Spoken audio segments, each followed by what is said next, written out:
এই ভিডিওতে আমি আপনাদের দেখাবো কিভাবে আমরা জার্মান ঘাসের কাটিং গুলো আমাদের জমিতে রোপণ করে থাকি। তাহলে বিস্তারিত দেখতে থাকুন। নমস্কার বন্ধুরা, আশা করি আপনারা সবাই ভালো আছেন। আমি গরুর কামান আর কৃষি সম্পর্কিত ভিডিও তৈরি করে থাকি।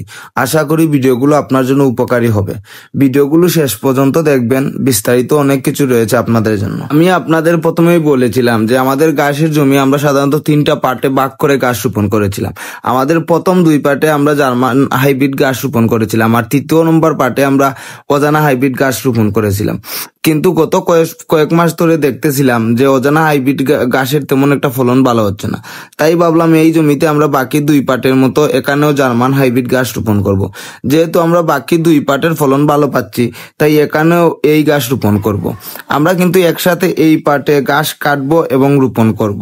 এতে করে আমাদের গরুর ঘাস কাটা আর ঘাস রোপণ করা একসাথে হয়ে যাবে। আপনাদের ক্লিয়ার করার জন্য একটু বুঝিয়ে বলি, আমাদের 3য় পার্ট যে আছে এগুলো অজানা হাইব্রিড ঘাস। আমরা এখন এখানে জার্মান ঘাস রোপণ করব। তাই আমরা আগে জার্মান ঘাসের কাটিং করি, তারপর যেখানে অজানা হাইব্রিড ঘাস কাটি সেই জায়গায় এই কাটিং গুলো রোপণ করব। এতে করে আমাদের 2টি জায়গার কাজ এগিয়ে যাবে। সময় একটু বেশি লাগবে, তবে ধীরে ধীরে 3য় পার্টে আমরা জার্মান ঘাস হয়ে যাবে। যাই হোক, জমির এক সাইডের ঘাস আমরা প্রথমে কাটছিলাম, তাই এখান থেকে কাটিং গুলো রোপণ করব। প্রথমে যে সাইডে আগাছা ছিল সেগুলো কোদাল দিয়ে ভালো করে পরিষ্কার করে নিয়েছিলাম আমার ছোট ভাই। তারপর সেগুলো ফেলে কাটিং গুলো রোপণ করতে থাকে। আমি আপনাদের কোনো একটি ভিডিওতে বলেছিলাম যে জার্মান ঘাস রোপণের জন্য এত নিয়ম নীতি মানা লাগে না, তাই এগুলো কাটিং করে রোপণ করলেই হয়ে যায়। জয় আর অভি মিলে কাটিং গুলো রোপণ করা শুরু করে, আর আমি এক সাইডে ঘাস কাটা শুরু করি। আপনারা ভিডিওতে দেখতেই পারছেন, যার ফলে আমাদের কাজ দ্রুত শেষ হয়ে যায়। যাই হোক, তারা কাটিং লাগানো শেষ হওয়ার আগেই আমার ঘাস কাটা শেষ হয়ে যায়। তারপর এই গাছগুলো এখান থেকে বহন করে নিয়ে যাওয়া ছিল খুবই বড় একটা কাজ।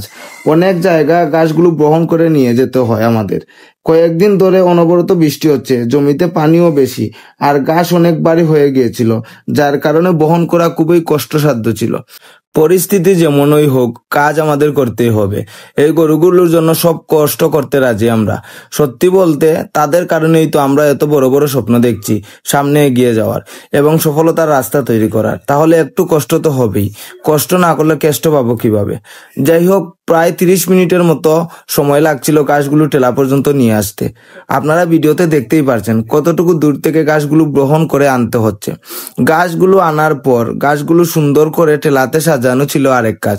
যদি টেলাতে গাছের সমতা না থাকে তাহলে টেলার নিয়ে যেতে অনেক কষ্ট হয় আমাদের। যাই হোক, গাছগুলো সুন্দর করে ব্যালেন্স করে রশি দিয়ে বেঁধে রওনা দিলাম বাড়ির পথে। আজ এ পর্যন্তই। সবাই ভালো থাকবেন, আর ভিডিওটা যদি ভালো লেগে থাকে তাহলে ফলো দিয়ে ভিডিওটা অবশ্যই শেয়ার করে যাবেন। হর হর মহাদেব।